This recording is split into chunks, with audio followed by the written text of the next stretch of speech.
আসসালামু আলাইকুম গায়েস, কি অবস্থা? সবাই কেমন আছেন? আমরা তেলঘাট থেকে নৌকা উঠেছি, নদী পার হচ্ছি মতিঝিল যাওয়ার জন্য।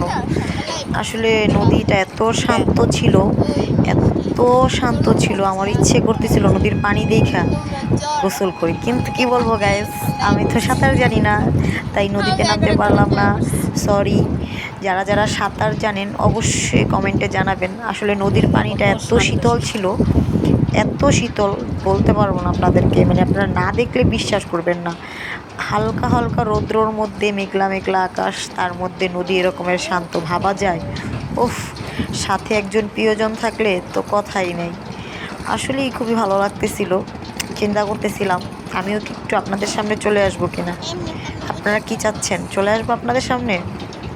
আসলে খুব ভালো লাগতেছিল, এনজয়মেন্ট করতেছিলাম। ক্যামেরার সামনে নৌকাওয়ালা ভাইয়া জিজ্ঞেস করতেছিল আমরা কোথায় যাচ্ছি, আমার গ্রামের বাড়ি কোথায়। আমাদের ভাষায় নাকি একটু একটু উনি কোনো বরিশালের পাচ্ছে। তারপর ভাইয়ারে বলতে গেলাম, এখন দেখেন কত সুন্দর সন্ধ্যার পরিবেশ। আমরা মতিঝিল থেকে বাসার দিকে যাচ্ছি, দেখেন নৌকার পরিবেশ, নদী ঠান্ডা, কর্মী সাথে বসে আছে, ওয়াটার বাস যাচ্ছে। আমাদের এখান থেকে ওয়াটার বাস বন্ধ করে দিছিল, এখন আবার ওয়াটার বাসটা চালু করছে। আসলে খুব ভালো লাগতেছিল।